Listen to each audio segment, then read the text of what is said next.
Good evening, folks. It's Diamond with the Oppenheimer Ranch Project, Magnetic Reversal News, and Shinrin Yoku, bringing you a grand solar minimum update. Tuesday, January 4th, 8:30 p.m. Mountain Time, 2022. Ooh, I remember. We have heavy snow, blizzard conditions currently in Minnesota. But the big story, all drivers rescued from Interstate 95 after 27-hour blizzard hellhole. Keep calm.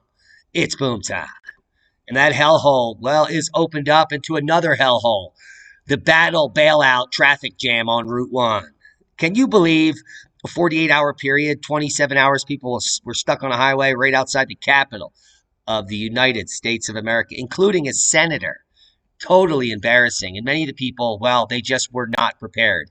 And being hidden in the mainstream is an Amtrak train in the same region, stranded in Virginia for 48 hours. People on board had no food, no internet, no communication, no water until the morning.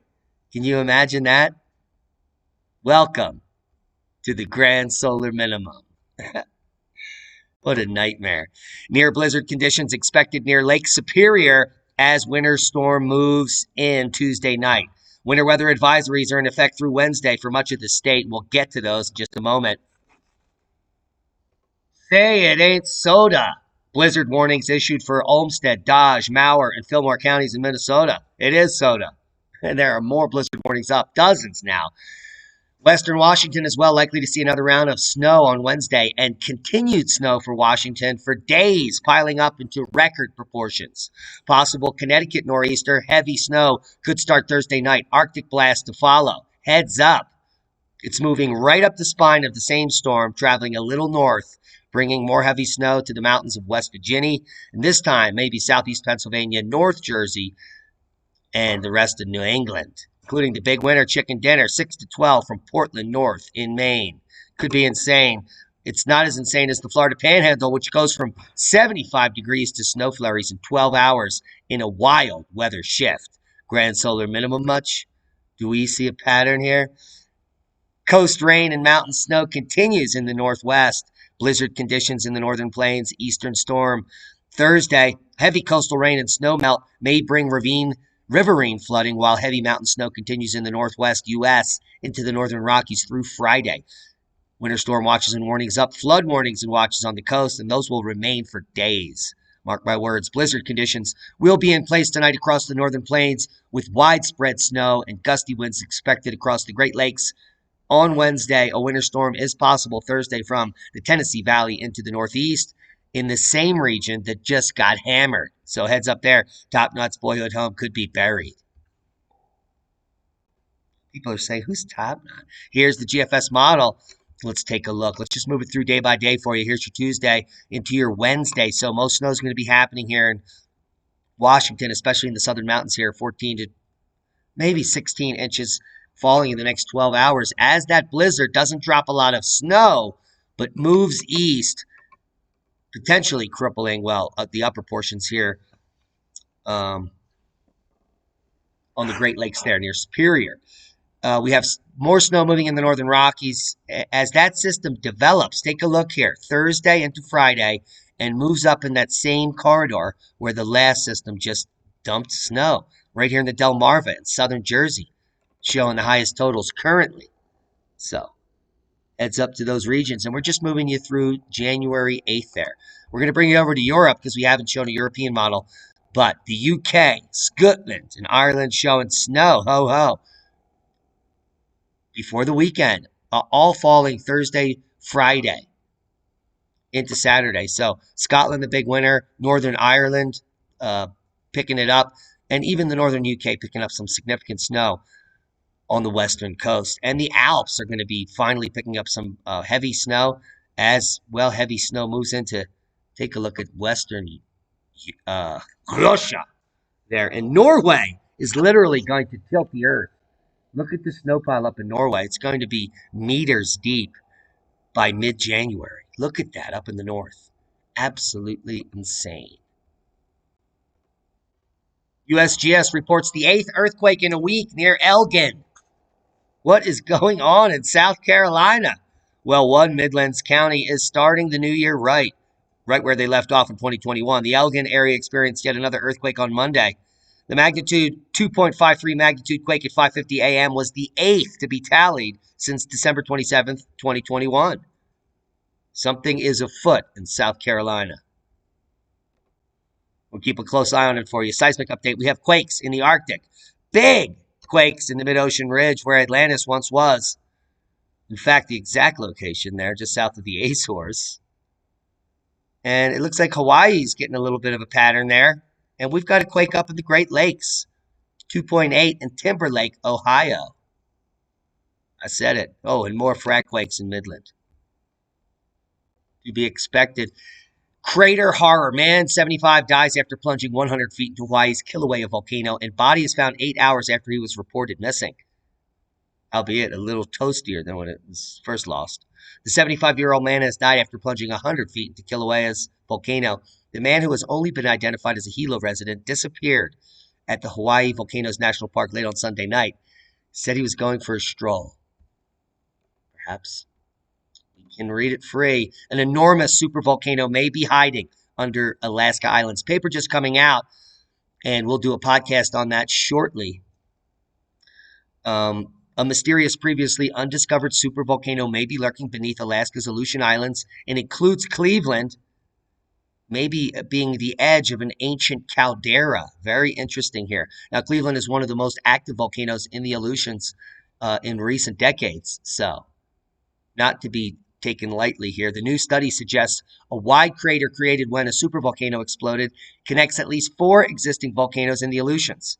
It's so big that if the supervolcano erupted during the last few thousand years, it would have disrupted civilizations around the world, says John Power, the geophysicist at the USGS in Alaska Volcano Observatory.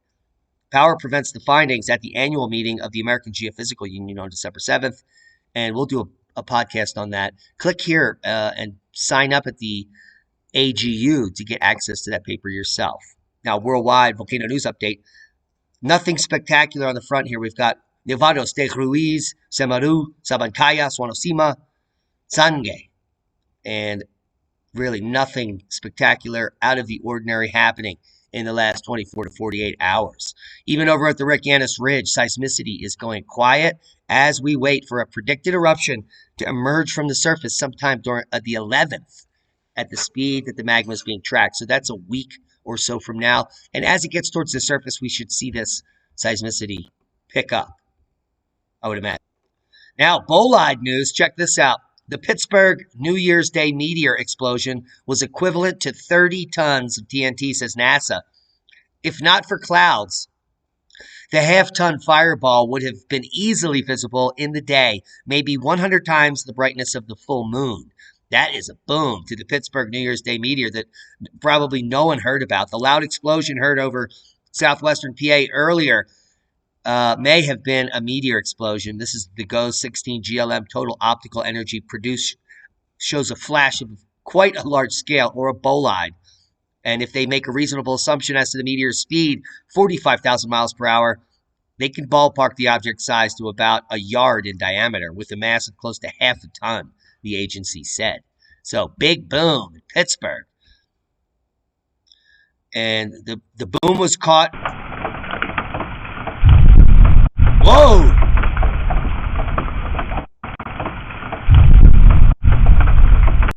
That is a big boom. That is a sonic boom for you. Coming from the Pittsburgh Bolide, or the New Year's Day meteor explosion, whatever you want to call it. We just named it. That's pretty hot. Couple of interesting topics we want to finish up on. The first being Earth making its closest annual approach to the sun. Earth reached its closest point at 1:52 a.m. Eastern Time Tuesday in a configuration known as perihelion.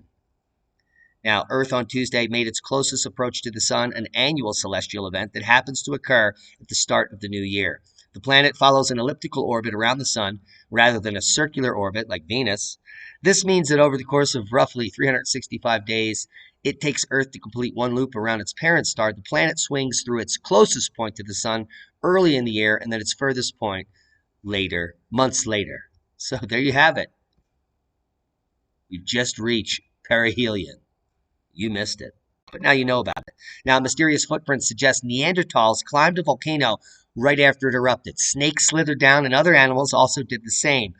These findings have been known for years. People have known that these prints existed on the ash at this volcano. And according to legend, the devil once took a walk down the side of a volcano in southern Italy, each step preserved forever in solid rock. The tracks are known as Campate del Diavolo, or Devil's Trail, but details published in 2020 reveal a less diabolical yet far more interesting story on how they came to be.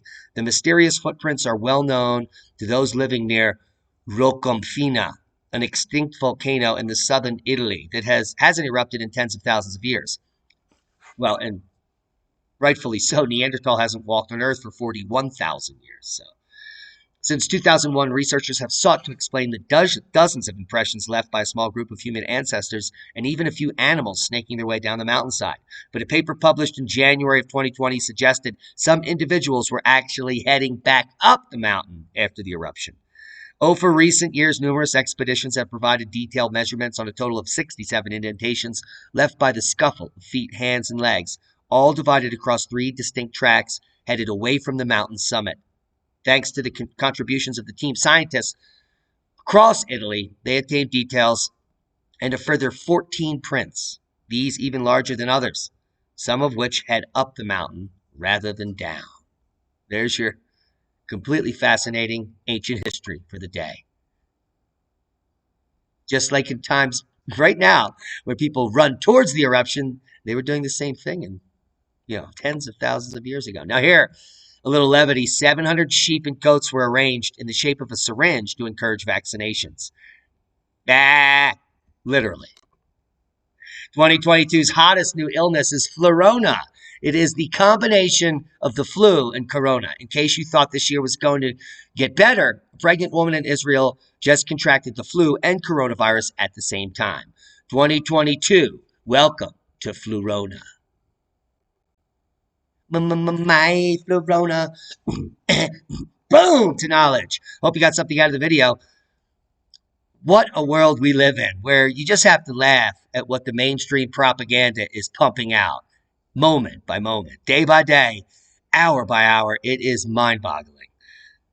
Proper prior planning prevents piss poor performance. Like those stranded on the highway and in the train, remember, the future is bright if you're prepared. That's a boom. Subscribe to the channel if you haven't. Share this with like-minded people. And be safe, folks. We love you. It's just the beginning of winter, and there's more boom to come.